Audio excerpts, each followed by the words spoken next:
Good morning, good afternoon, good evening, wherever you may be. I am your humble host, Mr. David Null, also known as Hawkeye 2, and I greet you with the love and the honor of the infinite creator.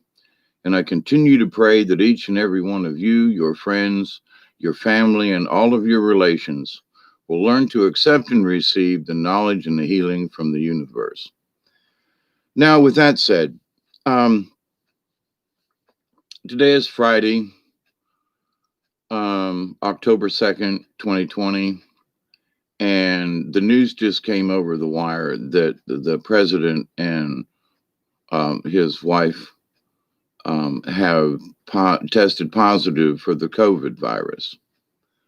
So now, in general things of like, why is that important for this topic? Well, because there are people already who are dishonoring both of them by wishing that they were dead, and sending tweets out and stuff. And I'm like, we have lost all integrity, it seems, with Twitter and things. And it's 4:30 in the morning, and I was kicked out of bed to do this and check the internet, and I'm like, you know, what's the message here, y'all? Well, I also was listening to something, and I always, from my standpoint, um, hey, there's somebody here. Ian, how are you? And oh, Deborah Truex, how are you? How are you? How are you? Chloe, hey, girl, how are you? And thank you for your wonderful note you sent me. Thank you.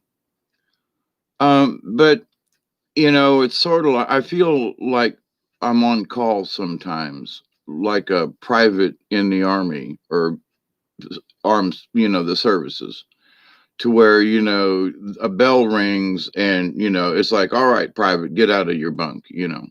Now I've not been in the armed services, but I understand it.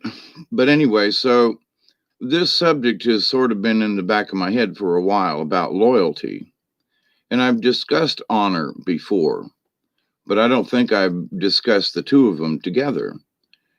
And so today, loyalty has come up in three different places in completely different topics. And I mean, it's just like, and so here I am doing this at 4:30 in the morning. But it's something that that folks have watched these videos after the fact. So as much as I love you all to participate, it's also important that, like, when they kick me out of bed at 4:30 in the morning, I go ahead and go live and do this. But anyway, so let me get on with this. So with loyalty and honor, if you're a Christian, there's the 10 commandments, and it's honor thy father and thy mother. you know it's to honor the Lord thy God, you know, honor the Sabbath. Well, what does that mean, to honor? Well, I think, and from the debates the other night, there is no honor, even among thieves, if you get that drift. But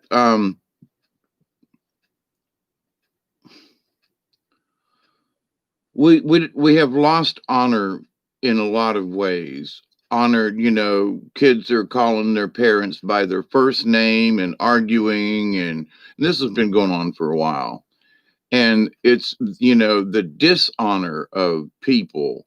I have friends of mine who, their kids won't speak to them, and this and that and the other thing. And it's like, regardless of whatever was going on with me and my parents and the craziness, I still kept in touch. I still called on birthdays and holidays. And regardless of whether or not we broke bread, I moved up here to Georgia and was away from everybody. So, um, where my brothers and sisters, stayed fairly nearby for a while anyway. But the idea of those loyalty. So for me, loyalty was when Bessie got sick, my adopted mother, and I went to Tampa and helped out and even quit my job so that I could be with her on her last days and be available. It wasn't if, but it was just she was really bad off with cancer. So it was a win factor. So out of loyalty as her son, and as to honor my mother and father. So she was sick, and the family's trying to deal. And at the time, I left a really good paying job to spend, that little bit of time with her before she passed. And that was some dark time. She did not go well, in my opinion. So, but to my loyalty and to honor to motherhood, I I did it, and I don't regret it. Um, when my pops got sick with his heart and everything in 1999, so it's been 20 years ago. Um, I would go down every other weekend, and and I worked it out with the folks that I worked for, and out of honor and loyalty, because even as my uncle who adopted me, he saved me and my sister from God knows what or who or where. And to honor him, his pictures on the wall. So you could say, well, Dave's kind of making sort of a personal thing about what honor and loyalty is. I was loyal to my family. Now I can't say that about siblings and or folks nowadays. And it was my own intestinal fortitude that I wanted to be loyal, that I wanted to be honorable, because I have always felt that that was important, regardless of what they did or how I felt about them or whatever. Still my mama, still my daddy, and they're dead and or they're sick, and they're dying. They need our help. If there's ever a time when somebody, to get the family together, so now that's one kind of that's my own personal description of honor and loyalty. In that, what are you loyal to? Your parents, or you're loyal to the idea of motherhood, fatherhood. Now, I don't subscribe to the Ten Commandments. I subscribe to one. It's the rule, the universal law, and that's to do no harm. If you dishonor someone or disrespect them, isn't that doing harm? Yeah. So now you don't have to like everybody, but you can honor them for who they are. And it's come up in several things, shows, programs, things, topics. And, one of the things that we need to understand, and with total forgiveness, is that you may have done me wrong, but if you've honestly changed your mind and are going to start being honorable and loyal to the good side versus the bad side, then you're on my team. You know. But in being loyal, so if someone realizes, for example, if I was raised as a Satanist, okay, versus Catholic, I would think, well, this is normal, right? I mean, there are things in the Catholic religion that I think are just as bad as the Satanists, but anyway, there's a lot of parallels, and it's way too weird. The study that I did on that, but so here's the thing. I left my religion as a Catholic, but I stayed loyal to my faith in a higher source and in creator, in the Christ consciousness, which is just expanded.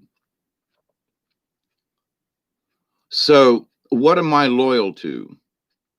Well, am I loyal to a God? Well, if I've made up my decision within myself to obey the one rule, and that is to do no harm as much as possible, um, then I am being honorable and loyal to the universe, not to an entity or a single source, but I'm being honorable to everyone and everything if I choose to follow this one rule. And the more I've studied on the one law, it fits everything. I mean, well, what about this? Nope, that it's covered. Well, what about that? No, it's covered. Because you think, well, cursing or hollering at someone, and you go, well, I just lost my temper. Yeah, well, it's one thing to lose your temper for 5 minutes, but to curse somebody out and to damn them to hell and calling them clowns like was in the debate. I can't believe a vice president, a past vice president, is calling the president a clown and an idiot and a dummy and all these things. Whether he actually believes it or not, to the point of the two positions with which these men hold, it was dishonorable and to me not loyal to the traditions. So, yes, did Trump have points? And yes, did Biden have points? Yeah, okay, fine. But as far as being honorable men, they weren't honorable to each other or to themselves, in my opinion. I'm not going to dwell on that. But it pulls in this, okay, but what are we loyal to? You and me as human beings, what are we loyal to? Well, Duggar over here, my dog, he is very loyal to me. God bless him. And I'm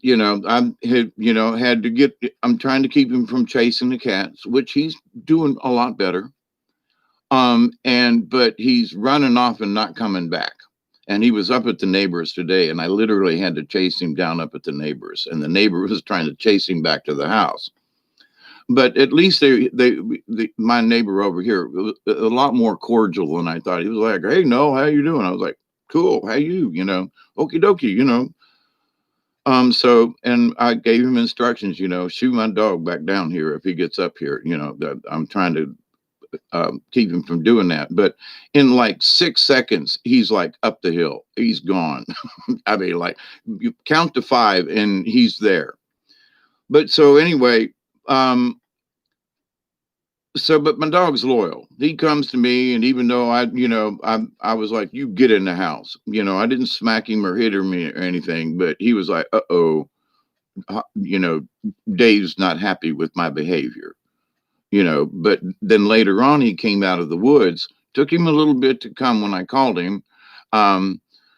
But he came out of the woods, and I'm like, "Good boy, you came, yay," versus "Get in the house, you've been up on the hill." Anyway, so he'll get it. But he's loyal to me already. But at the same time, I have to be honorable to him. Well, he's a four-legged. Yeah, well, all four-leggeds deserve respect. I mean, even if they're, four-legged alligators or crocodiles, they deserve respect too, especially if you're trying to waller with one of them. But most alligators are not aggressive, by the way, but crocodiles are. Anyway, but loyalty. But we as human beings now, so it's like when I was working, I was loyal to my coworkers, most of them, because we're all trying to achieve to get production out and to make a good product and to keep our jobs, which we did for a while till NAFTA came along. But then at the same time, the honor and loyalty for some of us who left our jobs, there were some people who still send me birthday wishes from 15 years ago when I worked there, and they're still loyal in that we treated each other with honor when we worked together. So my birthday comes up on Facebook. There are folks that kind of come out of the woodwork, and they go, "Hope you're still doing well, and we still keep in touch." And it's nice to know that people that you work so hard with, even though we've been separated for 15 years, we can still be cordial with one another. And because it's the loyalty that we had as a group and the honor that we gave each other in being honorable people, not lying to each other, trying to honestly work as a team and do a good job. So there's loyalty in that. I've worked with some people that I wouldn't give two squats about. And then there are other people I would literally take a bullet for simply because they're honorable people. And as a group, working together in a plant or whatever, we all got to work there. So why should one person like be better than another? And no, if the floor needs swept, then everybody grabs a broom. It doesn't matter. Grab a broom, time to clean up the shop. That's the way it was. And there were some guys, well, I ain't cleaning that up. I didn't have nothing to do with it. That's not the point.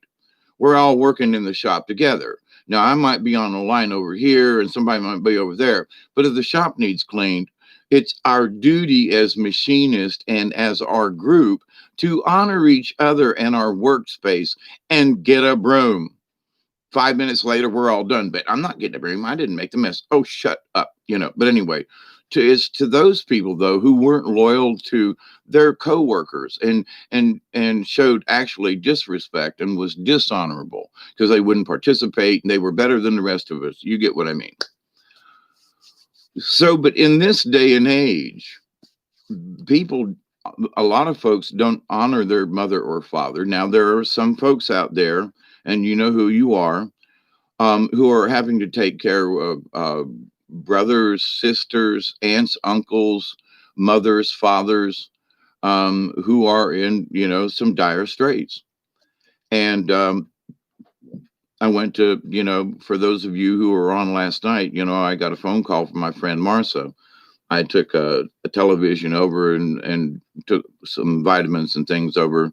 And her arm is really bothering her, and they got her in a special sling, and she needs some help. She's lost her balance and trying to fall a lot, and that's just not good at our age. And so, but I've been there, done that with the falling down and hurting myself a lot back in the day. So, um, but to my friend, as much as I really didn't want to go riding yesterday, I felt it was my honor and duty. Not that, well, she kept saying, well, you don't have to bring it over. Then why have you called me 3 times? I love you. But at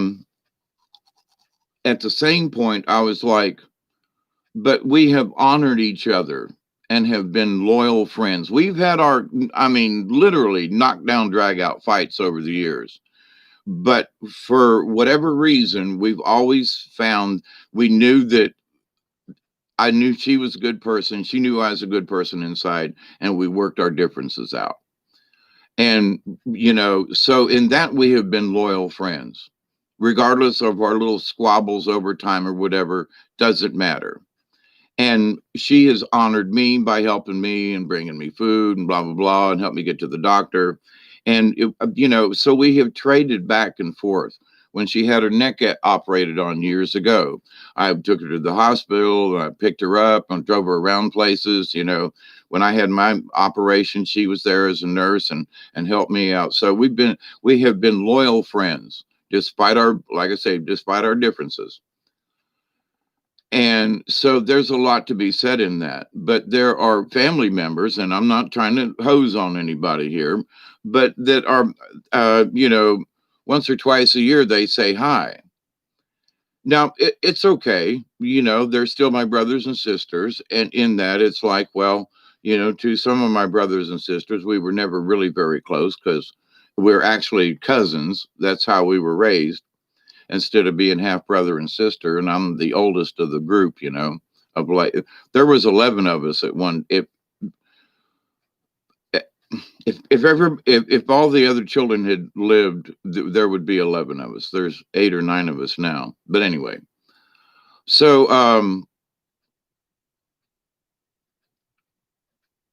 and even though we have not been close as brothers and sisters, there's still an honor and a love between us. They're a lot closer than I am, but I'm down here in South Georgia too. But they're still loyal to me in that at least I'm a cousin or a half brother. They at least will acknowledge me and say hi, call me once in a while, and so which they don't have to do. And other friends and folks, that aren't near as close.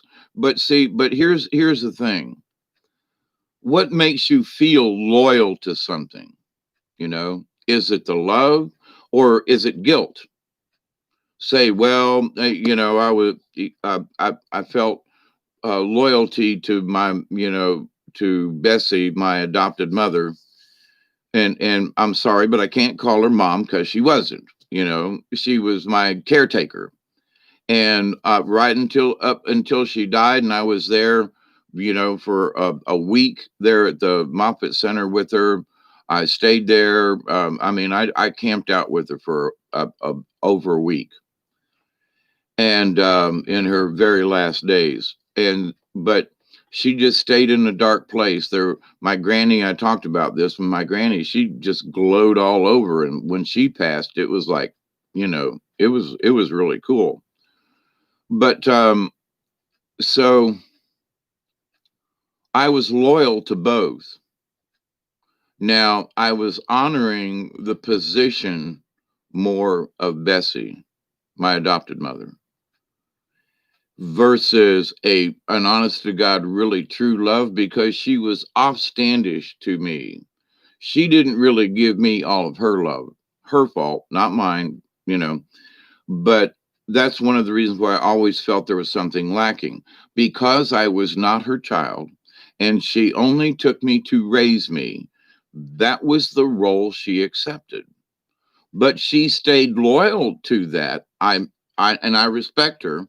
And because she stayed loyal to her promise, I felt that that loyalty should be repaid by honoring her.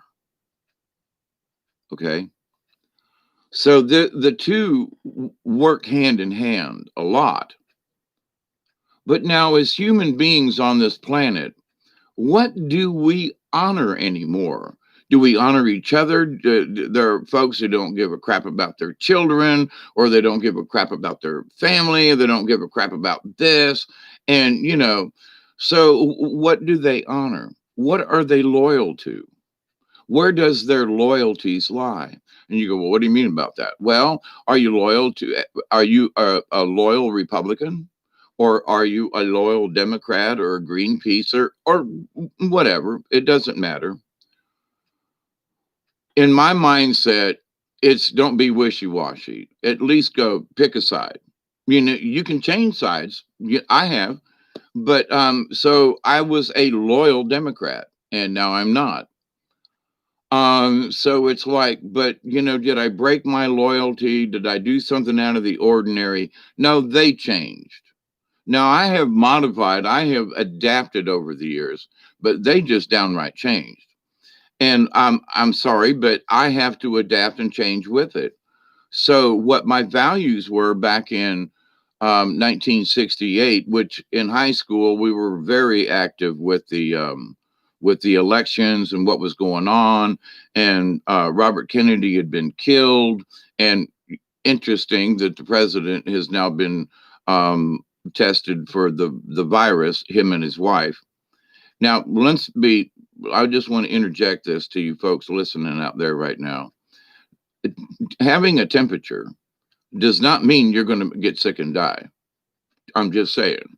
So checking for positive only means that the test.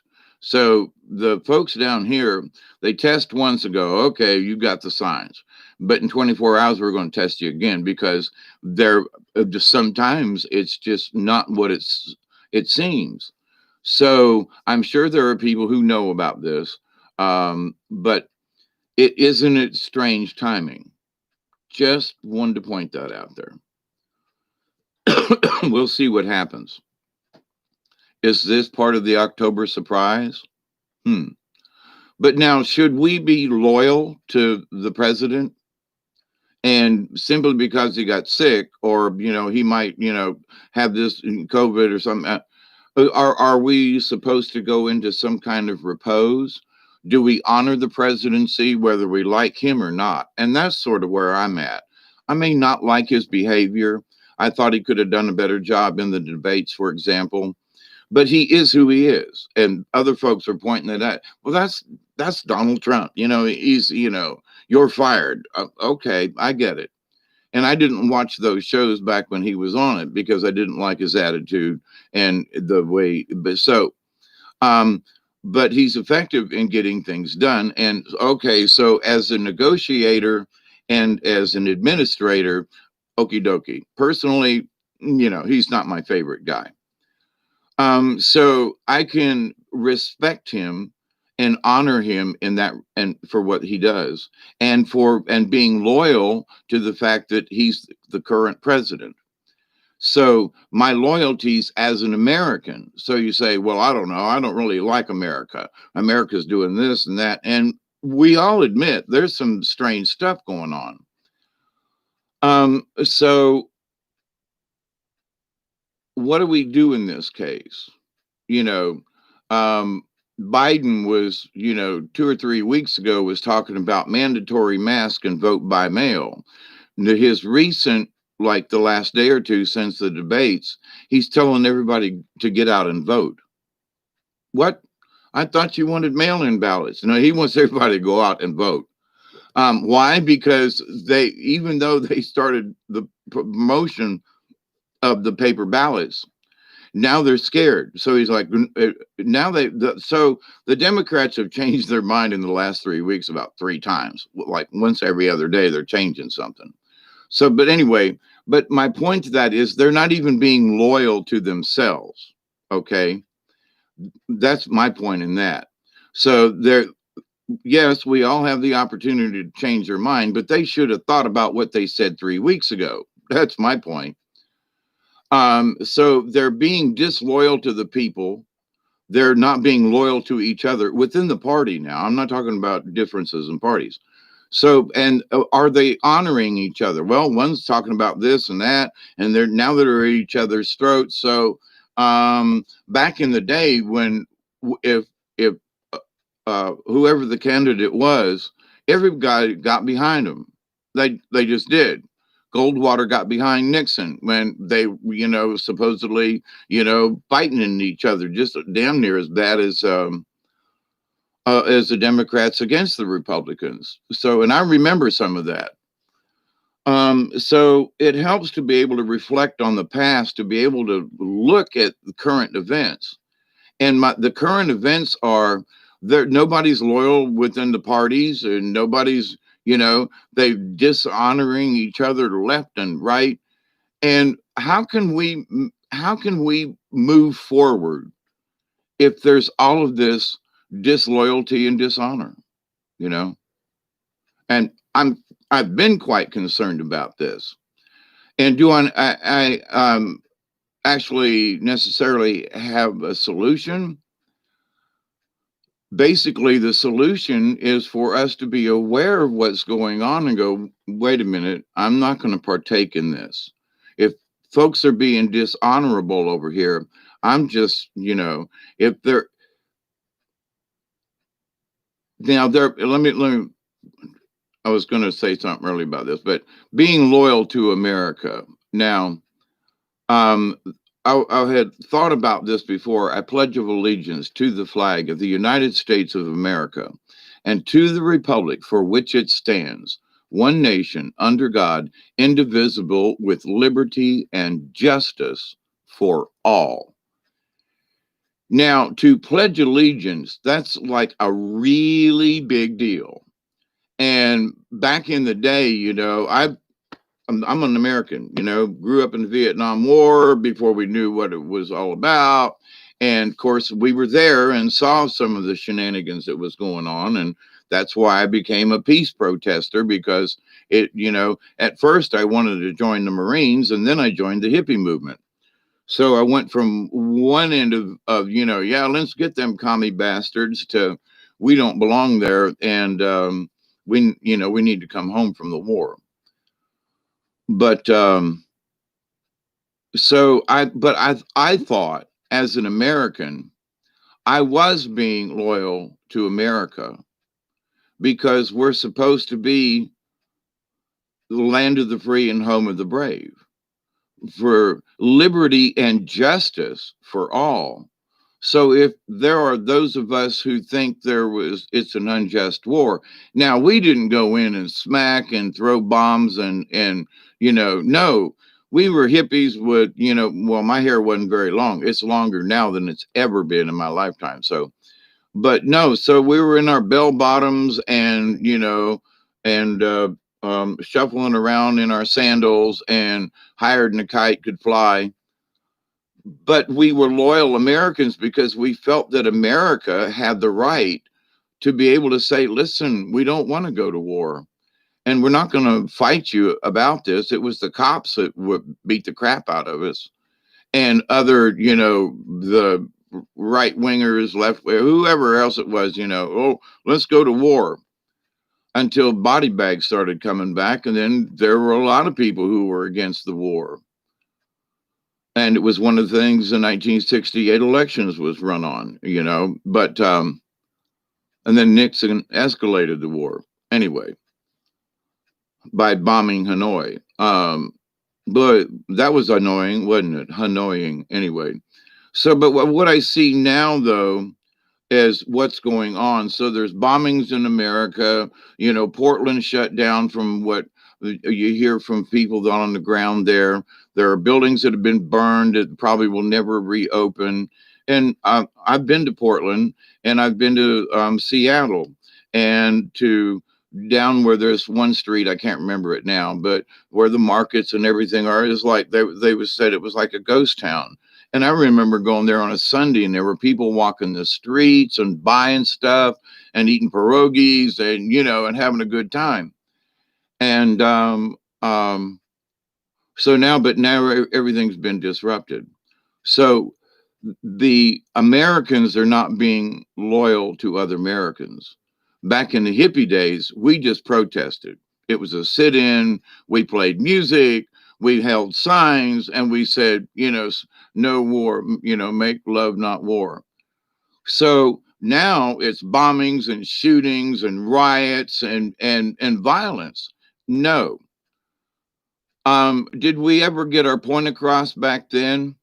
Well, there are still hippies today, and I mean young hippies. I don't know if these younger folk that I see that are hippies now. Some people I used to say, you're faking it. No, there's literally a hippie soul in this younger person. There, I mean, I can't explain it. Reincarnation, and I mean, like the same kind of music, and they're not faking it. It's like they are who they are, which is really interesting. Um, Whether it's old souls that were hippies then and have died and come back, don't know.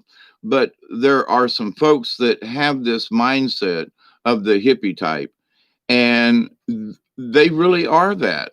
I've met some fakers, and you can pick them right out of the crowd. And then there's the ones that are like they're really like that. They're sort of like me and living down here as the naturalist, as the hermit kind of thing. Um, Loyalty. So what am I loyal to? For example, I'm loyal to my house and the land, not because it's a possession, but it's because I've built it. I'm still building it. I'm still at it after all these years. But I'm committed, I'm loyal, and I try to honor the land. And so in that's where my at this point in life, this is where my loyalty lies, if you will. And it's to if I keep saying this, if somebody needed a place bad enough, you can come. Just treat me with a little bit of respect, is all. But um, I honor my friend Marcia and wished I could do more. but at the same time, I'm asking creator, listen, if she needs help, you folks are going to be the first ones I call for help. If she needs me to get over there, or if I need to do something, I'm going to be calling you folks, and you better, I need to go. So, but in that, I'm trying to be loyal to my spirits and to my angel self, if you will, and to honor creator and everything. And I'm not asking for anything in particular except help. Give me the strength. And that's one of the things that I tell folk. Don't ask for anything specific. If you open up your mind to the universe and allow yourself to, I got this problem, I need a solution, help me out here. That's all you need. You don't got to go into detail and saying a bunch of prayers. Nope. If you open your mind to it and allow it to come into you, that it'll float in. Sometimes, and I know people talk about giving it up to the universe. No, you don't. You don't give it up to the universe. Universes already have got too many people that gave up. What you're giving up is yourself. You're releasing yourself to accept the universe. Well, I know what you folks mean when you say, well, I'm giving it up to the universe. No, you're not. It's your problem. You deal with it. But you are asking for the strength to find the solution. And the strength to find the solution is sometimes to be quiet, like Bear, as it was in a previous card reading. And you go inside because in the darkness and in the void are all of the answers to the questions that we ask. But we have to be able to hear it in the silence. And so, in that, I look at all these little metaphors and things, but in reality, whether or not you believe in the bear or whatever, what it represents, but at least the concept of what is discussed about bear and the idea that in a shaman's point of view, the answers are in the void. Maybe that's why I was adopted by my uncle, Null, because I'm a null and void. Yeah, that joke's really old for me. Um, I'm a null in the void is what I have changed that for myself. But so what I'm loyal to you, my fellow subscribers and Soul Tribe members. Um, and I'm humbled and gracious that you all are there, and picked up a couple of new subscribers again in the last couple of days. Bless every one of you. Cosmic hugs. So there are people who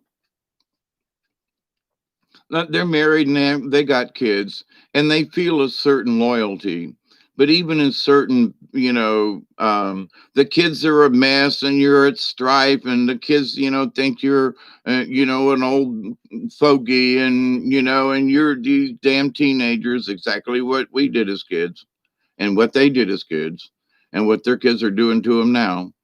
So beware. But but the loyalty, the family cohesiveness, sometimes yes, but a lot of places no. So who's loyal to what anymore? Are we loyal Americans? Would we stand up for the Constitution? How many people even understand about the Constitution? They're trying to worm their way around. I did a video about it the other day about Constitution mumbo jumbo. They're double talking about what they can or can't do. And I don't know if any of them's actually read the dadgum document.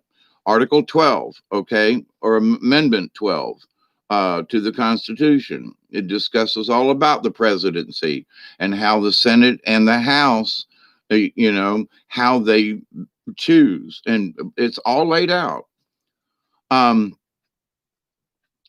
So, but are we going to be loyal Americans and trust the system? Or and are we going to honor our ancestors who fought and died literally to make the Constitution and to keep it this? Um, or are we going to dishonor ourselves and allow these folks to get away with it? Now, that goes on both sides. That's what the Democrats are thinking of the Republicans.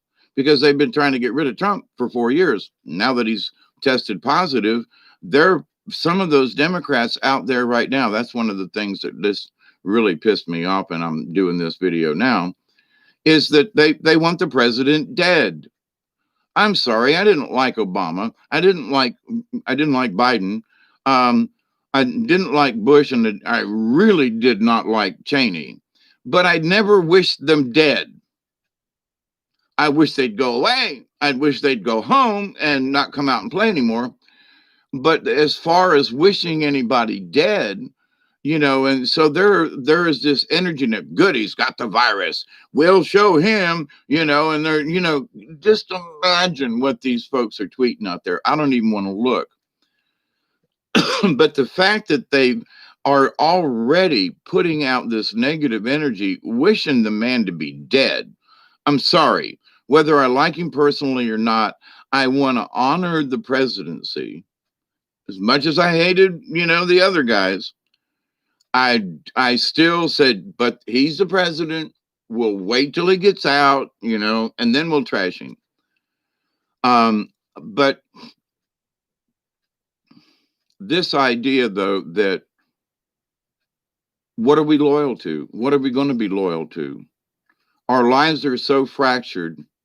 We don't know whether to believe the CDC, who's had the virus since like 2001 or two or something like that. They've been trying to get a patent on it for years, the coronavirus. And yet the CDC say they don't know how to handle this. They've had samples of it for years, a decade, 10 years they've had at least. And they don't know how to deal with this, and everything is all scary and this and that and blah, blah, blah, blah, blah. Now we see that most of the folks who got it were 72 or older and that passed away. And that everybody else is like 98, 99% will get better. It's the flu. Okay. But who do we believe? Where do we place our loyalties? We used to believe this CDC, and now a lot of us are going, not on your life. So who do we become loyal to now? Are we loyal to the doctors that are trying to spread this? Or are we going to be loyal to these folks over here? How are we going to place our honor? Now, what's this got to do with a shaman? Everything. Because as a shaman in training, learning how to be loyal to thyself, to Mother Nature, to Source, to the one rule of do no harm.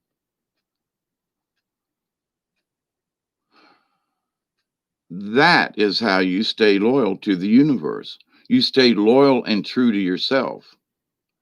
And by that, you are automatically honoring me, your brothers and sisters in the soul tribe, the universe, creator, the angels. I mean, by just keeping your core values together, regardless of what kind of crap comes our way, we're going to keep the faith. That's how we stay loyal. To whom? To the universe. Now, there are going to be people that are not going to believe us or go along with us. But because we don't have, quote, a single thing, or I can be loyal to my brother, or I can be loyal to this, or I can be loyal, I can honor a lot of things without necessarily being loyal to them. Because everything deserves honor. Even the devil deserves honor. Even, we can say he's a really good devil, don't like him, but, everything's got its place in the universe. So I respect his position, don't agree with it, but, so, and we have to learn to think this way. We have got to accept it in a higher realms of thinking and in the universe. This is how it's done. So we have to get out of this physical, it's all about this and that. Well, all right. So you don't have a person or a government. Well, I don't know if I can trust being an American now or not. Is it the shadow government? I mean, most of us know that because, everything's in capital letters, that's the corporation. Now, do I want to be loyal to the corporate United States? Or do I want to be, as I am an American because I was born here? So in that, I'm a true American because I was born here. In that, regardless of whether or not the government says I'm a corporate entity or not, I'm going to be true to my neighbors, to my other fellow folks who live here, So, and if we live in America, if I was in South America, I'd be Venezuela or Colombia. You know what I mean? So, and I'm in the state of Georgia. All right. So I'm a Southerner. I'm a Georgian, but I'm an American, and I understand these things. We hold these truths to be self-evident that all men are created equal, and that they are endowed by their Creator. Now, that's the beginning of the preamble of the Constitution, that we have the right to liberty, life, liberty, and the pursuit of happiness in all ways, and justice for all. So we can honor those words in how we act, in how we carry ourselves, in how we look at what's coming at us in the future. We stay loyal to that. And if people want to argue with us, one of the things we do, we stay honorable and we discuss it with them. We don't holler, scream, yell, jump up and down, or slap them, although that's sometimes how we feel. We need to contain that because through our showing our own loyalty to what we feel is the truth. And if you read it and it says this is how it's supposed to go, then that's how it's supposed to go. That's all. There is no argument. It shouldn't be that way. Okay, fine, but that's the point. Is this is how it's written? And people say, well, there's never been a tie before, and for the presidency. Yeah, there was way back in the 1800s. Thomas Jefferson and whoever was running, and that's why they came up with this amendment to how you could deal with if there was ever a tie with the electoral college. Okay. Now, I used to be all for, let's go for the popular vote. But then I realized that no, that's not necessarily, no, the folks that designed this for to honor all Americans and to honor all states, by the way, this does fit, is that they set up the electoral college so that representation is within the states. The states have the right, and each state has the right to cast a vote for who they want as president. And that's how, if for whatever ballot stuffing and whatever, and there's already a lot of evidence. And that's why the Democrats have already changed their mind. Go in person and vote. They didn't say that 2 weeks ago. They didn't say that a week ago. So, how do we stay loyal? We stay loyal to our dear friends that that are nearby. We continue to honor them. And for you, my friends who are off in the distance, I'm honored. If you only knew how I really felt, and I've told you, but I honor you all and respect you all so much, and your kind words and thoughts and prayers. But it's our job to keep up this right now. Even more so, I did a thing 2 weeks or so ago about the blunder games. Here we are blundering through some more stuff. If the debates, if that's what they called them the other night, and I was shocked and happy actually that after I did my video, I did some more reading and listening, and a lot of other people were reporting on the same thing and felt the same way I did. So about the debates themselves, not about the people, but about the debates. But anyway, so I was like, yay, team. It's not about politics, but it should be about honoring the um the debates themselves. The in native traditions, it would be the ceremony of it, right? The the pomp and circumstance, if you will. But for our history, as short as it's been, considering the rest of the planet, to have debates and to debate the issues, but to act like a couple of school kids in a playground, that's just unacceptable in this day and time. So it's hard to, where do we put our loyalties? Well, we can stay loyal to the president, the office. We can honor that. Vote him out, think whatever happens, okay, next guy or the same guy, whatever, we honor it because those are the rules and we've agreed to them. We're going to stay loyal Americans in that we're going to continue this way until we figure something else out. But in the meantime, change has got to come through the right channels. And burning and killing and pillaging and all, that is not helping. It ain't working. It's backfired on the Democrats already because those folks aren't being honorable. They're not being respectful. They're being real pains in the rear ends. And the only thing that they're loyalty to is making money. Let's go burn down a town or close down Portland or Seattle or some other town. Back in the day, it was Detroit and Chicago. I mean, I've been to Chicago, I've been to Detroit, and it's there's economically, Detroit has been hit really bad, and you're going to make it worse. It's already bad enough. Oh, geez, and Jiminy Netley. But anyway, um, for those folks who are having and are going to have trouble, where who can I be loyal to? Be loyal to yourself, to your children, to your spouse, to your close friends. Continue to be loyal to that one prayer. I wish to do no harm. That's a simple prayer. I wish to do no harm. You know, I want to do good. Um, I wish to do no harm,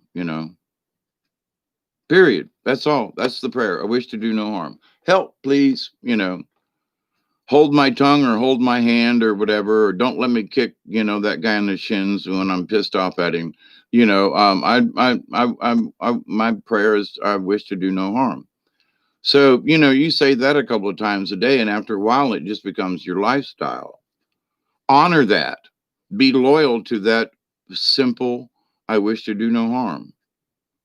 And that gives you confidence. And regardless of all the crap that's going down around you, when I was in prison, I know I bring it up, but there were times when there other inmates and stuff were just acting a fool. And you just had to, there were a couple of times where I literally wanted to jump on this guy and pound his face into the elevator door. But cooler heads prevailed, and I'm really glad because I'd have been up for assault and battery, and they'd stayed in there longer, and it would have just been a mess. But at the time, I was a young, whippersnapper compared to now. But I had learned from that experience and realized I needed to be loyal to myself. And regardless of what I felt about some of these other prisoners, they had the right to feel that way, even though I didn't agree. And so it's when I showed my ass, well, I don't agree with you, you son of a bitch. You don't know what you're talking about. You're about as crazy. Don't do that. So I'd go, oh, so that's how you feel about that. Okay, well, this is how I feel. Wait a minute. So where is there any kind of, fight about this? But you stay loyal to your beliefs, keep it simple, and you stay honorable with yourself and those close folks around you, and always give honor to the universe. You know, thank you to the sky gods. However you want to put it. But it's basically by giving honor to the universe. And many cultures, uh, the day after Halloween, the Day of the Dead, Muertos, the Mexican folk, and a lot of other traditions. I think even Oriental different types. They set up little altars and offer food and sandwiches and incense, and they remember the dead. It's a day to rejoice. And people see, they're carrying these skeletons around and everything, and oh, they're Satan worshipers. No, they're not. They're taking the bones of the dead and they're bringing them up and they're praising them. They're giving them honor. They're keeping the memories of their loved ones and alive. They're being honorable to the dead, and which is also they're being loyal to their family ties. And we just don't have that here. We just don't. Now it it exists in small communities and areas, but as a whole, we don't think that way. Whereas down in Mexico, they think that way. They just do. Or there's more than not, right? So they're being loyal to traditions.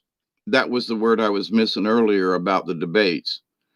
They should have been loyal to the tradition of the debates as president and used to be vice president running for president. The tradition should have been upheld. That's. And so tradition's going out the window. Well, why do we do this? Who gives a rat's butt? Let's pull down that statue and let's do this over here. And because I said so. And did you really ask anybody else? No, but we had a bunch of people clap and take pictures when we pulled down this statue. And then afterwards, people were too damn scared to go, hey, put that back up. You should be arrested for what you did. Oh, no, they were given praise. Was anybody arrested for pulling down those statues? No. Man, if you'd done that around here, you'd got shot or arrested or both. So they had women folk down here, that volunteered with weapons to guard some of these things down here, simply because it's our tradition. Whether they were right or wrong, it's our tradition, it's our heritage. Yes, we live in South Georgia. Yes, it was part of the Civil War, but if you knew what went on some of these older plantations down here, the slaves were not mistreated. There's still houses on some of these plantations down here. They weren't perfect, but they were houses. But it looks like a shanty. I've been in some of these things. They're still tight after 100 years. The wood has aged. I mean, tongue and groove 1x4. Beaded 1x4. And that, oh well, but those are just, those are the nigger shacks down there, the shanties. But they had houses, and and even up until recently, one of the plantations down there were some folk. I don't know. I doubt that they're still alive, but they could be. That were their ancestors were raised on Pebble Hill Plantation, and they were given, like, grandfathered in, if you will, that they could stay in one of those houses. Had to pay for electricity, but they didn't have to pay any rent or any taxes or anything. They could live in the house until they died. Now, any of the grandchildren, they couldn't. But as long as grandma and granddaddy was living, and grandkids could live in the house of granny, but they had free rent until they passed. So it's like, because their mama was a slave. But the stories around here about all this, some of the rowdy ones were chained, but the masters also knew, if chain marks and stuff, you want your workers to to be decent and be able to put in a decent day's work. So was there a lot of mistreatment? Yeah, but it was, these southern plantations down here, and some of them are still huge, thousands of acres. You couldn't do it with slaves that were bleeding and beat up all the time. Just didn't happen. So, but anyway, those workers, even as old as some of these were loyal to the plantation. Okay. They were loyal as family members, and they honored the traditions. And there are some folks, well, there are black people living on a plantation still. Yeah. But they understood how it really was. I mean, they would go out and they were allowed to hunt 1 or 2 deer a year each, and that they would kill a hog or a cow or whatever and share it with the people that lived there. The you know, and so every year, at Christmas and Thanksgiving, if there was, whatever was raised, there was always a portion that went to the folks who worked there free. They didn't have to buy it. It was just part of the bounty. Grandma got a bushel, Joe got a bushel, such and such got a bushel. And, there were sweet potatoes. Somebody went out and shot a deer or some wild hog or whatever, or turkeys. And, and they all fed and ate together. So this idea that it was all chains and beatings is not true. Yes, it happened. But there were white slaves too that were beaten and harried and harassed just as bad. Anyway, loyalty. Some of these people still are loyal to the family and to the plantation and to the land that they worked and grew up on. I get that. I've been here almost 40 years on my place. So I feel a definite connection. So I'm loyal to the land and I honor the land at all times. So but anyway, I know folks who don't are going to have a hard time with having a clue about this. So rather than try to find the answer externally, the answer is going to be right within each one of you. Be loyal to yourself, at least, and honor yourself, at least. And anybody else that comes in contact that deserves your respect and deserves you know, everybody at least deserves to be honored, even if they're a horse's patoot. Okay. They can be the best horse's patoot in the world. There was a story years ago about moose turd pie. And I'll throw a little humor in here after an hour. And hi, Chloe, Michelle, Deborah. I don't see anybody else at the moment. Blessings, all y'all.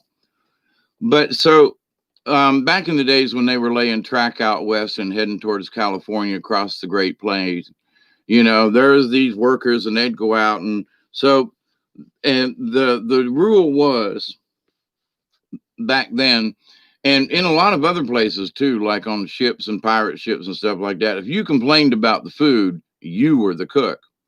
So people didn't say nothing. So anyway, this one guy, the newcomer, come in and he was like, man, this is the worst stuff in the world. And they all went, you're the cook.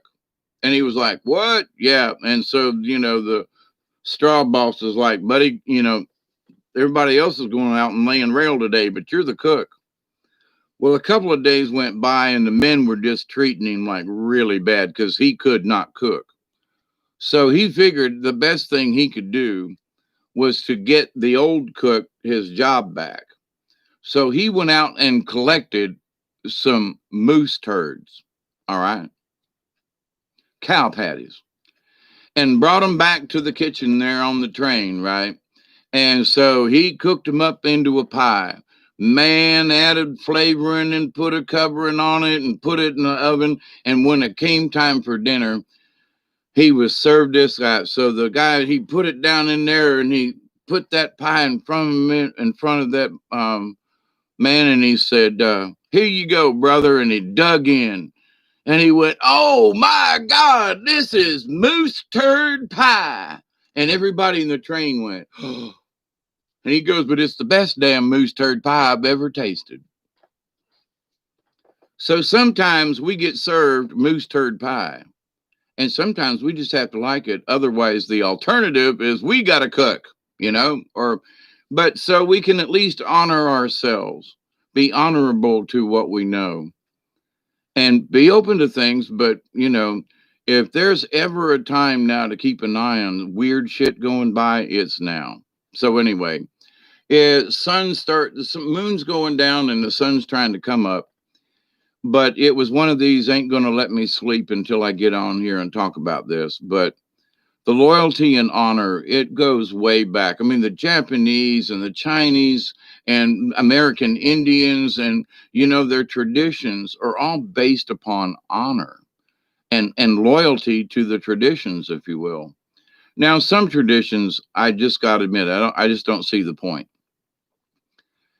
But, and I guess it's because I was raised Catholic, and they had all these traditions, and then one day they went, we changed it and threw the book out.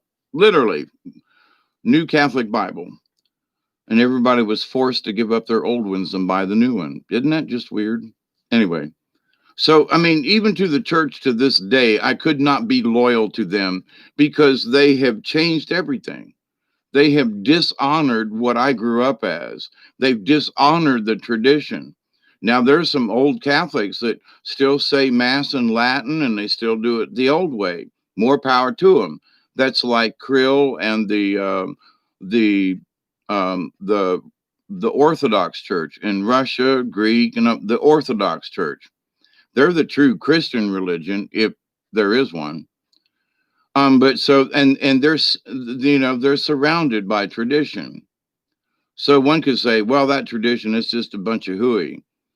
Okay, but as a person who has studied shamanism, if there are times when I did a full moon ceremony, I started 3 days before in thinking, meditating, getting things ready, calming myself, focusing on what was going to be, how it was going to happen, where it was going to be, and consecrated the circle and did all these things, 3 days before.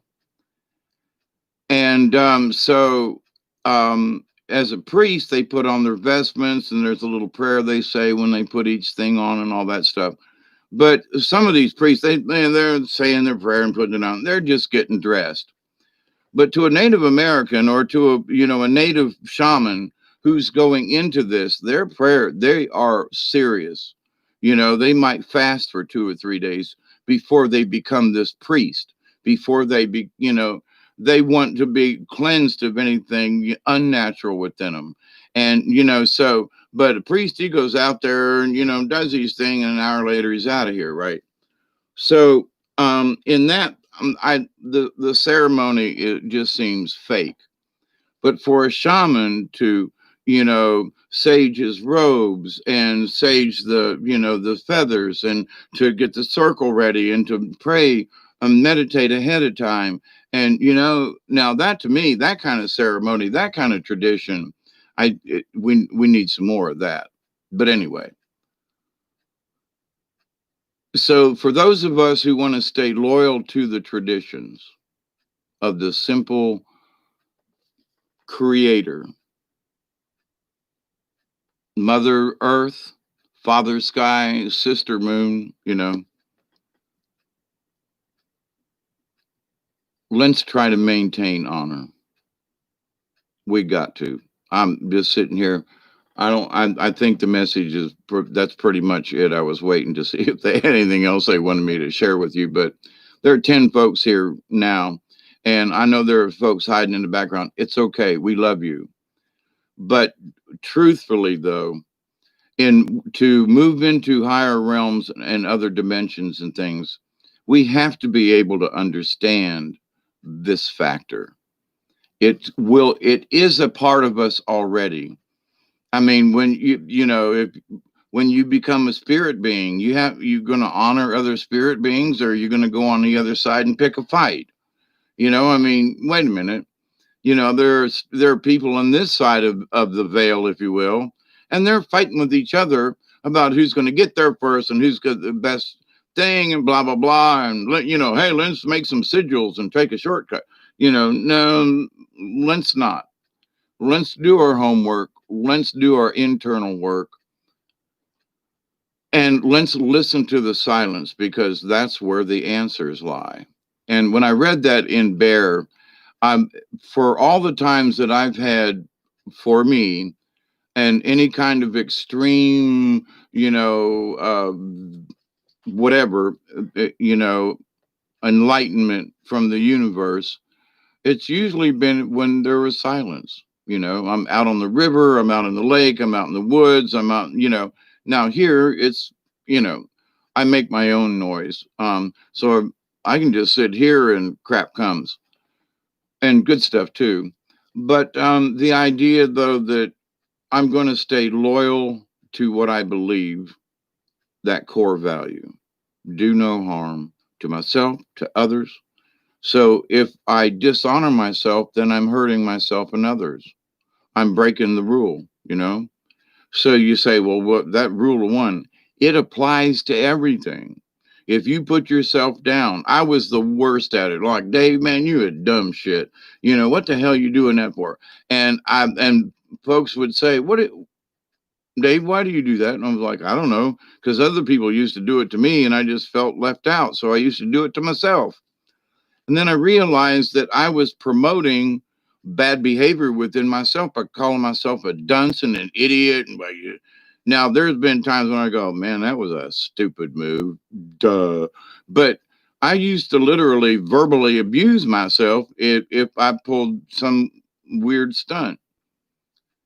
Now I go, well, that's different. I mean, and I might think for a little instant that was freaking stupid, but before I'd curse myself out. No, we can't do that. That's dishonor to ourselves. So, and that's breaking the number one rule: do no harm to anything, especially to yourself. So when we don't have confidence in ourselves, when we listen to other people, well, I don't like that dress. Well, tough shit. You don't have to wear it. Well, I don't like that hat on you. Okay, don't look. You know, now there are some instances I've talked about with spandex and some large women. Lord have mercy. They should just have a little bit more honor about for themselves, but to parade it around in public, okie doke. But I didn't have to look, although my eyes, it was difficult to avert from that massive, molten, gooey stuff that was trying to hold up them spandex pants. Oh man, all things are good in Walmart, I reckon. But anyway, but the idea though, that to honor ourselves and stay loyal to that rule, we can hold on to that. We don't need anybody else's assistance per se. We always ask for help in the universe. Ask for strength, because if you ask for the strength, then that'll give you the strength to be quiet and shut up long enough to listen to the silence. That also means I need the strength to hear the answer versus I'm giving it up to the universe. No, can't give up. No, no, can't do that. We want help with the problem so we can solve it. We don't want to give it up because that means we've given in to the problem. Think about that. We really don't want to go there. So I need help, folks, with my problem. I need the strength to get through it. And if you got a solution, I'll take it. Give me options here. I'm open. That's allowing yourself, that's you're giving up um you're unlocking the door actually. It's like you're in a room and you say, well, I got this problem, blah, blah, blah. When you let go, it's like you open up the door and open up the French doors and go, okay, I've been in here in the room trying to find the answer and ain't had one. So I'm going to open up the doors and let some fresh air in and maybe an idea will come. That's what it is. Versus I'm giving up my problem to the universe. You're not, because you still got the problem. What you want is a solution to it. So you don't have to give anything up. You just fix it. So open up double doors, them French doors out onto the veranda. Let that breeze come in, which is the universe. And the answers are, man, them flowers smell good. I just thought about something and that leads to that. And you know what? By golly, I think I know what the answer to that my problem is. And you sit down on the porch and have some lemonade or some tea or some coffee or whatever, and you cogitate for a minute and go, there you go. It's happened to me so many and friends of mine who understand this process. Sometimes it's a little slower. Sometimes the answer is you got to wait. And you go, what? Sometimes the answer is you have to wait a little while because a clear and present answer isn't available at the moment. certain things have to come about. Like as when my pops died, we didn't know we had relatives up in Ohio. We didn't know he was going to die right away like that because he woke up and then he passed away. But he woke up long enough to say goodbye to all of us. And anyway, and to honor us, and we could honor him and, tell him we loved him. But in that afterwards, well, we got well, he's already got a cemetery plot. Okay. Well, he's already got this. Okay. So all we had to do was go to the mortuary and take care of some things. But what about family coming in? Well, when are we going to bury him? Well, on Monday. Well, Monday's not a good day. Well, Tuesday. So actually, he died the day we unplugged him the day after Thanksgiving in '99, and we didn't bury him until December the 3rd or 4th. So, there was this length of time. It's like we thought it was like 2 or 3 days he had been in the ground, and but it wasn't like that. So he got buried, and but how it happened, how the transition was, and it wasn't until after he was actually buried that things kind of settled down. Now, this is a really bad example, but it's true. There were just things that you just had to.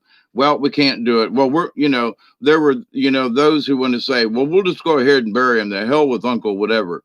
No, if somebody's going to come down from Ohio to, for the service and to be with the family, we're not going to do that. We can wait another day.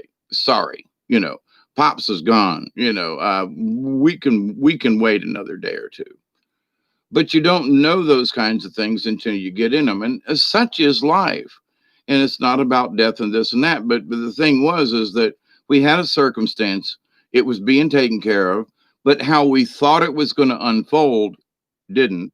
It unfolded, but differently. That's all. It was still okay. And we did give other folks a chance, but I had to take extra time off and other people had to change their schedules. So it was an inconvenience, but we did it. Why? Because we wanted to honor Pops and we were loyal to him and his memory. And we all made these changes. So we have to adapt. So, and life is just like that, that's just one example. So we can say, well, this is what I would like for it to happen. But we can't get pissed off if it doesn't exactly flow that way. We just have to go around the bump. That's all, you know keep our focus on what it was, keep our intent, and know if you're working towards a good goal, then the universe will help you out. Might throw some obstacles, but if it's a really good idea. Now, I was talking one night about, I went into business for myself. At the time I did, it was okay. It was when the market changed and all these well, they weren't immigrants. No, they're illegals, moved in down here in South Georgia, North Florida, you know, worked for the white guy and a lot of blacks too. Lost their jobs and, industries got changed over. A lot of stuff happened. And so, but was it my fault because I wanted to go into construction business? I was already in it. I just wanted to expand and it ended up getting shortened even more. Was that my fault? No, but I had like some uneasy feelings when I gave up my other job because of issues to go out on my own and to depend solely on myself. And one could say that was a mistake. I learned a lot, but at the same time, I got really poor, you know. So I was the benefit of my own consequences, but there were circumstances. I had all the equipment, I had people lined up, I had the permits, I had the thingies, I had it all, right? Even insurance. And the market went. That wasn't my fault. I did everything by the book, but it was so in hindsight, was it a bad idea? Yeah, I should have picked something else. But it could have worked if the market hadn't fell. I could have been a successful carpenter, painter, blah, blah, blah. Anyway, but to the point of our loyalty, I still stayed loyal to me and my house and the fact that, I'm a tree hugging hippie and I, you know, always give thanks to the universe and I always try to be, honorable to Mother Earth and to the universe. That's always been in me. So I haven't changed my core value. I've just strengthened them over my many years. And I'm confident because I have lived this. So I share this with you in that you will find your confidence. You will have the faith, like Robert V and I were talking about tonight when and on the Soul Tribe show. And it isn't so much that, you know, the vision thing and the this and that. And I've wondered all my life, why me? Why me? I mean, you know, why me? I'm just this, you know, this kid that grew up in Tampa. I'm become this hermit, blah, blah. Why me? And it just is. And I told Robert V after the show, we had a nice little chat, and I said, I believe that it was because of my soul contract. And Edgar Casey talks about it that as spirits, before the child is born, we have the opportunity to accept or reject the whether or not we want to go on this mission, you know. And I have chuckled about it many times, and I've even cursed it back in the day. You know, I should have read the fine print, you know.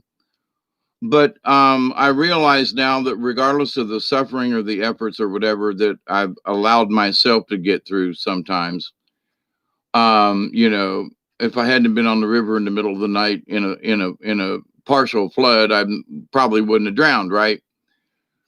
But everything was doing okay there for a while until until I got capsized. But anyway, um,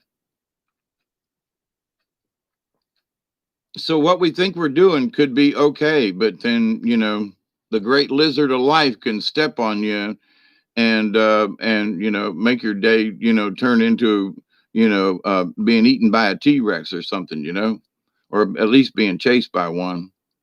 I don't see how them little old legs they could get anything in their mouth. Just saying, poor guys must have been hell to wipe their nose. Um, you know, and to fight off their brothers, it must have been like this anyway. So, my friends, keep the faith, keep happy, keep joy in your life. Remember, every one of us has a value. We had a value before we accepted, you know, this lifetime, and we'll have a value when we leave this. So, if we can remember that we still have this value and become aware of our spirit value and awaken it and keep going, who knows? Now, there are, I'm wrapping this up. There are those who say that there are already some places on this planet that have moved into the fourth dimension. Let me repeat that. There are people and reports on this planet that there are places on Earth that have already reached fourth dimension. Now, interestingly enough, I did a video about dimensional shift, earth wobble, and that kind of stuff. And they're saying, these other folks who are supposed to be in touch with the Palladians and everybody, that there are places now, personally, you're either in the fourth dimension or you ain't. Now, I know there are portals and things, but they're kind of saying that there's an area that has already kind of like transmuted into the fourth dimension. And but so wait, you walk 10 feet and you're not in it anymore? You know what I'm saying? So some of this explanation just don't seem to jive. Now, are some areas on the planet hot spots and so forth? And could they be the beginnings of the transition into the fourth? Absolutely. All right. The power spots. And I believe that, but they're saying that these places are already in the fourth, and I'm not sure I buy that. But here's the thing, they're saying through their connections that it's going to happen before February. That actually it might happen in December. We've heard this before last year. Oh, it's going to happen in January, and you know, but it should happen before February. They said that last year. But I'm just so all right. I'm just repeating some of this information, and I don't know if it's true or not. But in having the conversation the other day, and then hearing this today, having the conversation yesterday about dimensional shifts and energies and so forth, to hear another side going, oh yeah, we're already there, and there are places already that shifted, and there's some places that are already in the fifth, and I'm like, on this planet, nah, come on. I'm sorry, don't try to sell me that. Can they be higher third and shifting in the fourth? Yes, but the places on the planet that have already shifted into the fifth, that it doesn't make sense. There would be a black hole somewhere. I mean, it would really disrupt the timelines and everything on this planet, which was another thing that got discussed, that I discussed. That, and they're saying that timelines are being adjusted and these dimensions are being, calibrated, if you will. And so I was like, I just talked about that yesterday, and then I saw it in two different places. So I just thought I'd catch you all up with that. Don't know how true them folk are, but from my feelings and observations and some information from my guardians, that seems to be similar. But now, it's going to happen by January and all this, not a clue. But I do know this: the angels are saying, get in your inner tube, get yourself strapped in good, because hang on, we're going to be in for a ride. Some folks it's going to be difficult, and some folks, see, for me, I'm not afraid of water. You know, other people are terrified of water. So for me, it might be an inconvenience to get in an inner tube and hang on for a while, but I'm okay. But then there are other people who are going to be terrified to even sit in the darn thing if it was a real inner tube in water. So it's like, so there are folk who are just not going to understand this. And this is drawing me closer. There's still information I lack about the prophecy dream they showed me years ago. But some of this stuff is just absolutely happening. And it's like, oh, holy crap. But here's the thing, it's the big, it's the end of crap and the beginning of the new. So for all these people that have been locked up with the mask and everything, to be set free, to be open up again, and to be able to, um, communicate, after the election, and there's all of these. There's somebody in the room here with me. Anyway, hi. Somebody just walked past me. I mean, it was like I could literally see a ghost figure. It was opaque white. Interesting. A lot of stuff. It's second day of full moon, and there's a lot of energies about. But that was just interesting. Anyway, so to close this up after an hour and 30 minutes, Deborah, let me see what y'all have said. Much love and sweet dreams, Chloe. Chloe's gone. Hi, Ian, if you're still there. Michelle. It could be Brian. I wasn't quite sure, but there seems to be two entities in the house right now. I mean, one over there in the kitchen, and something just keeps walking around back behind me. And I don't normally say that, but it just feels like, you need to rewatch the Soul Tribe show from tonight.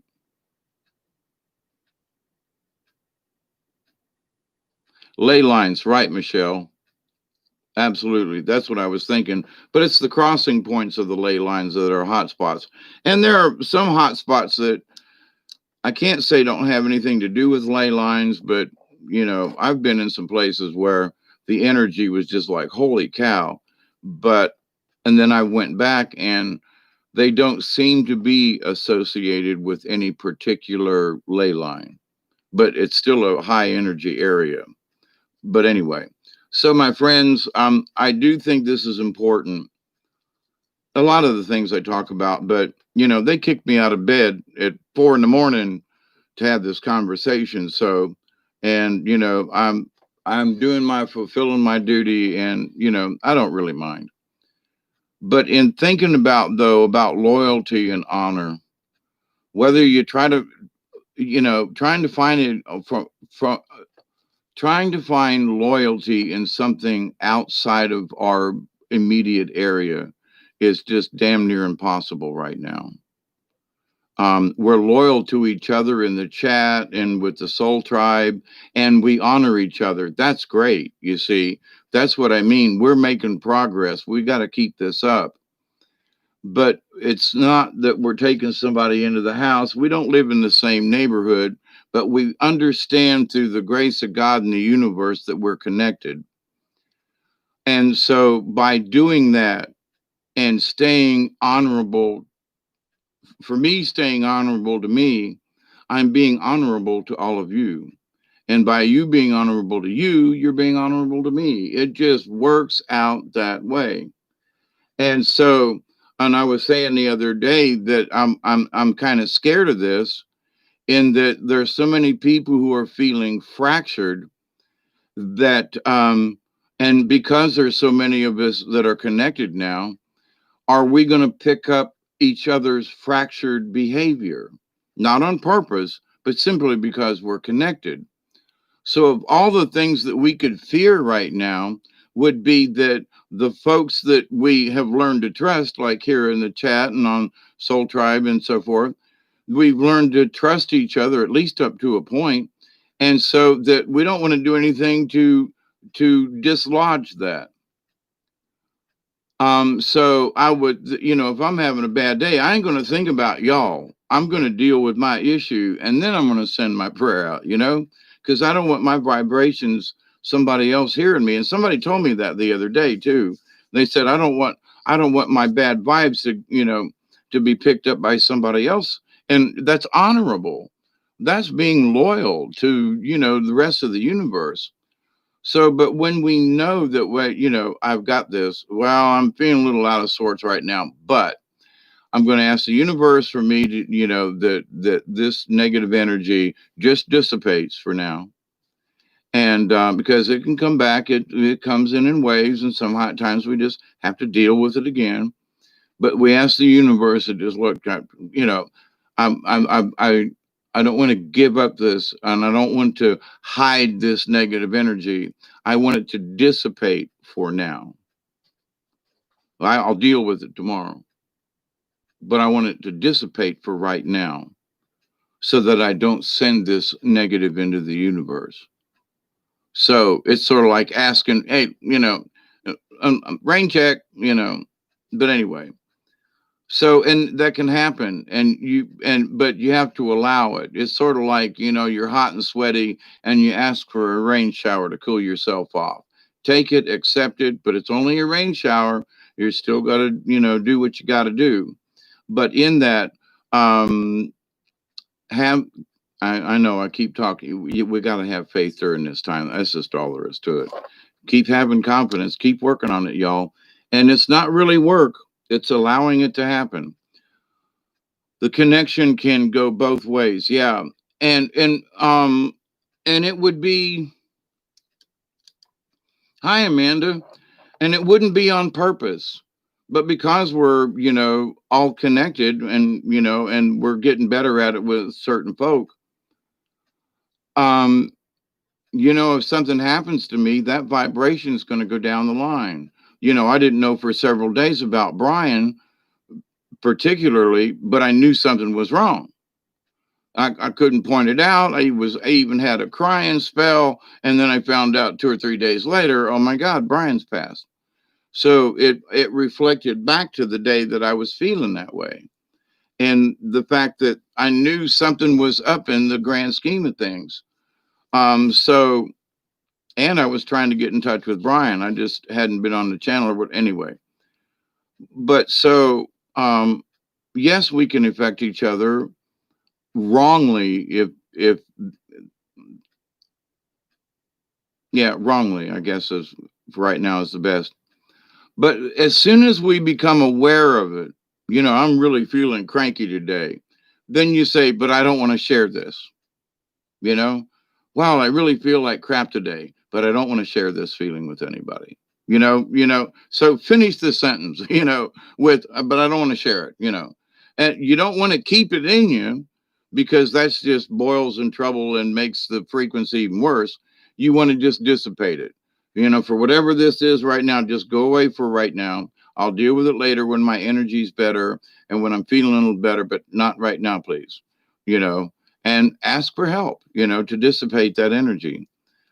Yes, you're going to have to deal with it. It's not like putting it in. You don't want to put it in the closet, you know what I mean, and lock the door, because then that monster, it starts beating on the door. And anyway, I'm giving you all these little tricks of the brain kind of thing. Ian, cheers, Hawkeye. Thanks. Yeah, ciao for now. Me too. Amanda, I had a few days with very bad energy, so I stayed away from here, concentrating on what's going on with me. I'm glad to be back the last few days. Good to have you back. Part of being a responsible person and a good friend. Yeah, but it's even more than that. Um, it's your responsibility as a soul being in the universe that, wow, I feel really crappy today. I just don't really want to share this, not just with my friends, or I don't want to share this with the universe. I'm going to find something to laugh about. As I've said before, and I think it was one of the saints, you know, apparent who supposedly said, you can be mad for 5 minutes, but after that, it's just you're going overboard. We are human beings, and we can act like human beings. But if we're going to be mad and angry and stuff and whatever, that shouldn't be shared with the universe, because then that's what helps create the chaos. So it's all right to be pissed off, but then you say, okay, that's enough. Got to be the grown up in the room and say, okay, that's enough. I can't do this. I don't want this negative energy in me. So I'm going to ask the universe, I'm going to ground myself, and I'm going to send it to the universe. I've often talked about this. Put one hand on the ground and one hand towards the sky, and you take the earth energy to help you to discharge whatever negative and put it out there. Don't put it in the earth. She's got enough problems. So there are people who say, oh, ground with Mother Earth. Yeah, ground to Mother Earth, but don't send your negative energy into her. Oh, hell no. Use her energy to help dispel your negative energy to the universe. The universe is a whole lot bigger and can absorb it versus Mother Earth. So when in thinking on some of these things, you have to just think about, wait a minute, does this really make sense? Do I really want to ground my negative energy into Mother Earth? Seriously? I mean, just listen to what some of these folks say and go, does that sound right to you? No. Why do you see the Native American Indians with their arms up in the sky like this? They're not putting their hands on the earth. They're putting their hands to the sky for a lot of other reasons too. But they're allowing the energy to dissipate from them and also to pick it up. So in the ceremony of the traditions, to get rid of the energy and then to dance and then you know and give honor and then to accept that same energy back from the universe. So, but anyway, learning about being a shaman. You're welcome, Amanda and Deborah. I Yeah, and there are times when I've been missing, and I just had to not be around anything. But here lately, like the other day, I did 3 videos in one day. Holy crap! But it seems like there are certain things going on as sort of my messages from my higher self, in that as it gets crazier, I'm probably going to do some more videos to just to try to be a calm voice in the wind, a calm voice in the storm. Yeah, it's raining, and yeah, and it's raining sideways, and yeah, there was I just saw a cow go by, but hang on, everybody, it'll be okay. Well, most of us are going to make it. And one thing that it was said on several different platforms, the transition to the fourth dimension, we ain't leaving nobody behind. If we leave anybody behind, they're going to pass before the transition. And it could be a really weird reason why some folks are just like, that friend of mine a week or so ago that just had a stroke, and it was a heart attack. He had a heart attack and died, 44 years old, sitting in the front seat of his truck. And, know anything about it. He wasn't sick or anything like that. And he's gone. So, there are those of us like Brian. He went before us. Why? Maybe he's needed to help with to help the rest of us transition. He met a certain criteria. And, so his job didn't quit. He's on the other side going to help some folks out. That's my interpretation. And there's some other people I've known. They've just went too early. And I can say now that it may be because they're needed on the other side, and maybe they need to be reincarnated as another mission. So, but the way things are critical right now, we need help on the other side of folks that we have made contact with here, and so that we can say we can be strong with that. So I know there are folks out there that say you miss Brian. Then I understand. But at the same point, he's there. So if you're missing him, you're missing the point. Just saying. I miss having conversations with him too, but it don't last but about that long now. But I still feel his presence. I still know his, and I can hear his laugh in the back of my head kind of thing. And, you know, um, and I'm gracious for his presence and having had the opportunity to meet him in this life. But the thing is that if the higher to learn a step in the higher self,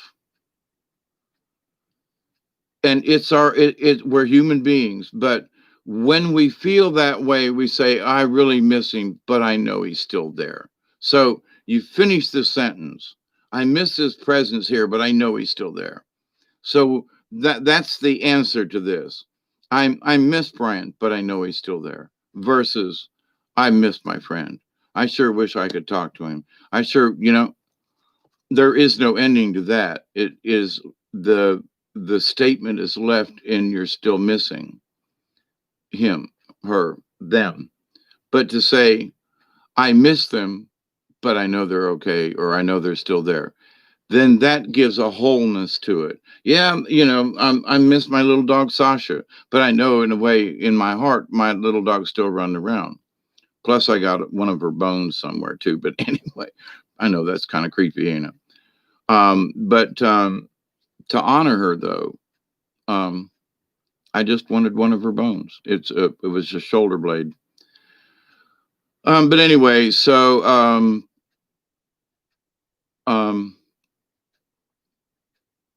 keep up the good work. I'm getting tired. I think I'm going to fall asleep. And it's way early in the morning, and y'all going to go to bed. Amanda and all y'all, and for those folks who come after and listen to this, blessings. I mean that to all y'all. And the biggest thing to wrap this up again is our awareness of it.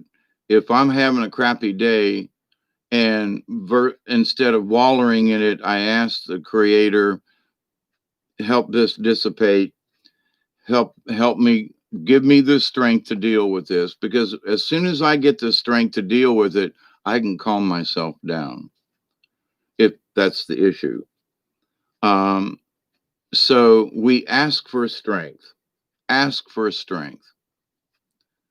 and most everything else can take care of itself because it's physical, mental. Ask for the strength and the wisdom depending on the problem. But the awareness of, I'm not going to share negative energy and I'm going to turn it into a positive. The awareness of it. So the trick now in these chaotic times, it's folks know this now. We've had these discussions. Now it's up to y'all and those of you interactions and stuff to put this into practice.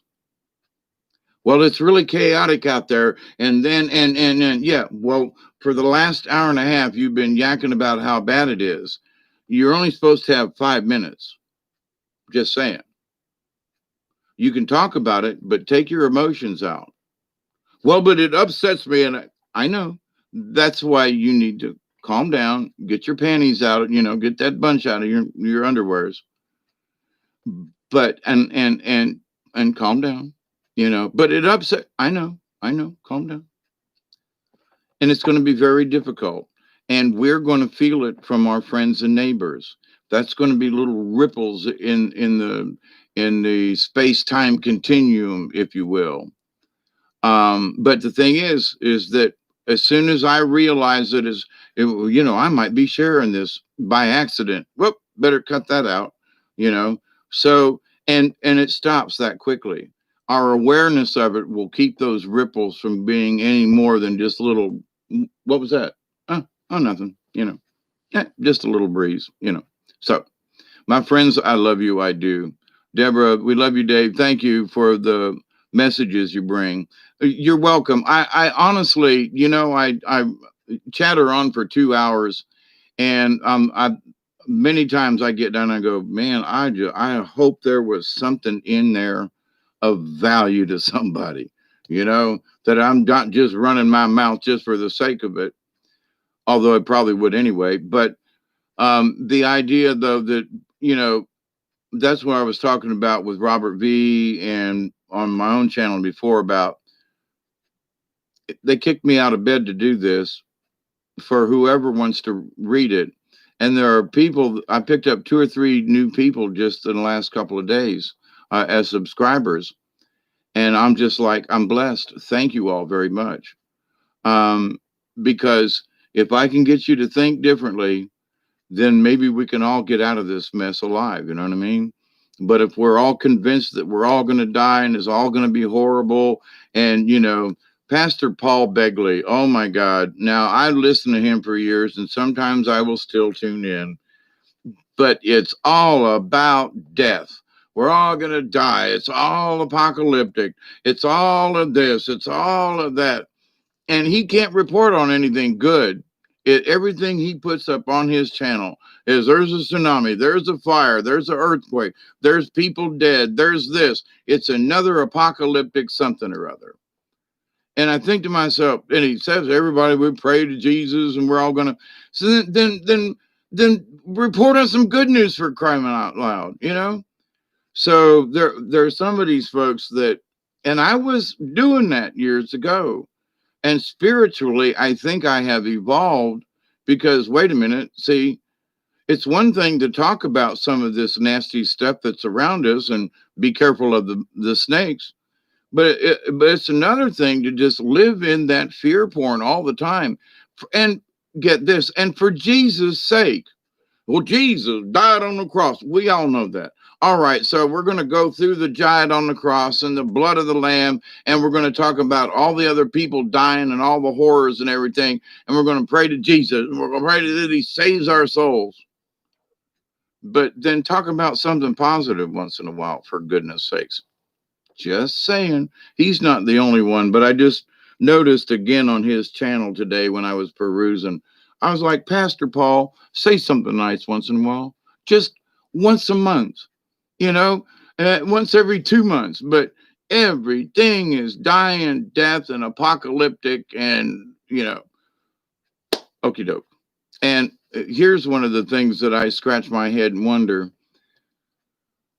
To the likes of him, and he says he's connected and he's had visions and so forth. I'm not going to question him on it. But my question is this: would he actually know Jesus if he walked up to him? I mean, with all his praying and gloom and doom, and Jesus is going to come on a cloud and all this other stuff. But what if Jesus shows up in a really nice spaceship? Just saying. But no, he's got to come in on a cloud. Well, there's been a lot of clouds with things hidden behind them.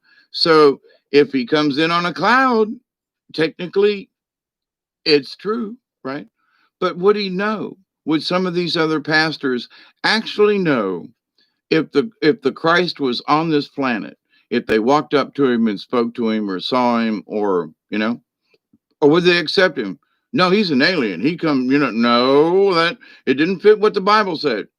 No, hey, look, I'm the reincarnation of the Christ. That guy died along, and I have been here a couple other times, but I'm back. And people are going to go, nah, you're just some weirdo, and who do you think you are? So, you're a blasphemer. So, but would they know him if they saw him, if they met him? I scratch my head and wonder. It's not for me to decide, but I just go, I just wonder if their faith would keep them from seeing him or meeting him. Just an interesting parallel backwards thing. Find the joy. Yep. Um, I'm always value added. Thank you. There's a song by Savage Garden that wonders that it's called I Bet He Was Cool. Yep. Yep. I agree. And he was cool back in the day. I mean, people followed him around and they didn't even know why. And there was earlier times in this particular journey of doing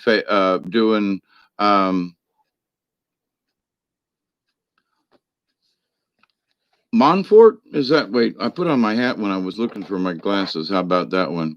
Cheers to you as well. Esty Montfort, how are you? Would you bust your asses to get him institutionalized? One of the lines in the song. Yeah. and the thing is like, for as long as I've been watching Dante's channel and his that he's supposed to be the reincarnation of Azazel, there's a part of me that's like, so far I can see where that is, but there's also that little bit of reservation, not in any kind of dishonor to him, but I really don't know. And as Robert V and I were talking about, and I've told y'all before, I talk about my Mother Mary visit. It was very important. I did that video the other night, and then this again today.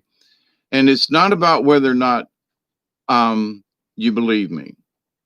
It really isn't, because I left out the part about the third nun in that last visit here, and that she was from Fatima. And because I just thought that, seeing Sister Olene and Mother Mary, that was enough. But, there was, the whole truth is there was three of them, magic number three. So, but I don't care if anybody believes me, because it didn't happen to you. It happened to me. Just like I was telling Robert, I said, back when that house burned down, there was the ghost of Mr. Croft became visible, shook my foot with his hand and woke me up. And then when I turned back around after waking my wife, he was gone. And people say, no, no, no. But the people who owned the house, I went down there the night of the fire and was going through this picture book, family album. And I was like, that's the guy right there. And that was my great grandpa. Him and his brother built this farm and built that house, and the logs, they farmed them off of this place. And I'm like, I saw him. He woke me up. And I've talked about this before, but in my telling of the story, though, I know it's true. And Robert V told me tonight, he goes, I can look in your eyes and tell by your voice. He goes, you believe that it happened to you. And I believe you, that you had the experience. But now, unless you were there or witnessed it or whatever, all you can do is take my word for the fact that there was this spirit that woke me up. We made it out of the house and didn't die. That's proof. But the fact that I could describe him, I mean, I still see him in my mind's eye standing at the end of the bed. And I thank Mr. Croft after all these years. Still, he stayed there on that front porch and hung out in the house. And I often wonder, was his soul journey to wait for me and wake me up, and then has he passed on? Did he fulfill his destiny, if you will, or did he just didn't move on? Um, so we never know really what our job is this time around. But after him being there at that house and saving us from the fire, I I'm glad he hung around, because otherwise we'd have been burnt up. And that just wouldn't have especially the youngin. She was in where the fire was worst, so she would have went first, and that would have been absolutely horrible to have the child get burned and not us or something anyway. So my belief in the supernatural or other beings or things, I've had these things happen to me. And so I tell them, and I've always said, part of the deal was, if I want you to believe me, I'm going to take my glasses off, I'm going to have a conversation, and I'm going to tell you in the honest, truthful words I can. And that I was worried way back. That's why Mary told me to have faith, that nobody would even begin to believe the truth that I was saying about events that happened in my life or that I've seen or witnessed or stuff that actually happened, not something that happened a long time ago. And, but that these things have actually happened to me or persons that I've known. These are true events. And I've been very fortunate in there of you all being here. So, but it isn't about whether or not you believe me. It's that these things are possible. That's it. Well, did that really happen today? Don't know. Well, he sounds like he did. Well, okay. But I'm here to tell you that there are a lot of things that are more possible than most people have experienced. It was like Robert told me after the show. This isn't anything private, but he goes, I've just never had any kind of experiences like that. So I just really don't know, what it looks like or feels like or whatever. So he wasn't asking the questions to prove me wrong or to disprove me or whatever. He was honestly concerned about understanding. Hell, it's happened to me, and I'm still trying to figure out. I'm still trying to understand it. But in all of this of my journey as a shaman in training, part of the understanding is you just have to accept it. Well, how did it happen? Don't know, don't care, but it did. Well, it could have been a vision, it could have been 3D, it could have been some other, don't care. Them three ladies was in my house, and it changed my life, and they continue to change my life to the good. And it continues to bolster my faith in the essential things. Do no harm, be compassionate, be honorable and loyal, you know, keep up the traditions that need to be. So anyway, um, you believe me, I've seen too much to question someone else's experience. Well, see, there are certain people who've told me stories of stuff that they've seen, and I go, I get it, man. I mean, I'm like right there. And then there are other people that tell me story. Oh, I visited with the fairies and this and that and the other thing, and I just don't believe them. I mean, I just don't believe them. But the fairies and I saw them in the garden and this, and I go, okay. I don't tell them to their face, but there's something in me that does not um, resonate the truth. Now, I met years ago a lady at a local powwow that happens to in the fall, and I walked up to her booth after leaving here at the house and driving 30 minutes to get there. And I get there and she goes, and we were talking about it here at the house before we left. She goes, there are little people that come in and out of your house and all, and sometimes you have to leave little offerings, and you have to leave a little crack under the door in case they get stuck in the house. Now, I didn't know this woman from Adam, and we were talking about this on the way down. Had gotten out of the car, walking along where the booths and everything were, and she starts talking about little people. And I just freaked out. She goes, And she looked at me and goes, "You're freaked out, aren't you?" And I was like, "Yeah." She goes, "Well, I'm just here to tell you about it. Got any other questions?" No. But remember, they're there. Just be aware of them. So now, I've got too big a crack under the door. But the thing is that when you listen to somebody, I reverberated right away. And we hadn't even met before, to my knowledge. But the idea, though, that there are those folks who will tell you things, and sometimes I think they're just trying to tell a story to try to get attention. And I tell the story because I'm trying to relate something that actually happened, not tell a story, you know, a true event versus, well, I thought I saw a putty tat. I did, okay. But anyway, so those folks, but there's some of them, it maybe it's the vibration that comes out. It just, right from the get go, it's like, it's a lie. Well, I'm talking about the fairies, and I seen this, and I seen that, and I experienced this, and I go, well, okay. Well, you don't believe me? Well, okay, if you say so. I won't say no. But in my heart, I'm just like, man, that story just, whatever, for whatever reason, doesn't hit home to me. But I'm not going to call them a liar because they may have really had the experience. But then there are other folks, there's just a look in their eye, they'll look at me and you go, like my friend who came out of the coma called me the other day again and said that he was finally home after all this time. See, there are blessings in the universe. But I could hear it in his voice, and he goes, "Dave," he said, "I've been to the other side." You know what I mean? "Dave, I've been to the other side." You know what I mean? And in his tone of voice and how I know him and his energy and so forth, I was like, yeah, I do. I have had that dying floaty feeling and then come back to the other side a couple of times. But he goes, man, he said, I've been there, and the devil said I was too ornery, and God said I wasn't done yet, so I'm back. you know But there are other people, wow, I know what it's like to die and all this. Somehow it just, and I had this near death experience, and I had this, maybe you did, but there's just that little bit that my friend told me on the phone.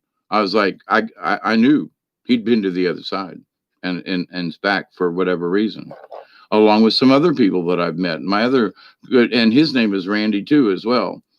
Um, but he was like, they had to shock him 2 or 3 times during his operations for colon cancer and all this other stuff. And he goes, man, I've been to the other side. And I'm like, there's this quality of tone in the voice that is just, you go, yep, they've been there. So anyway, I love you. I do. Thank you so much.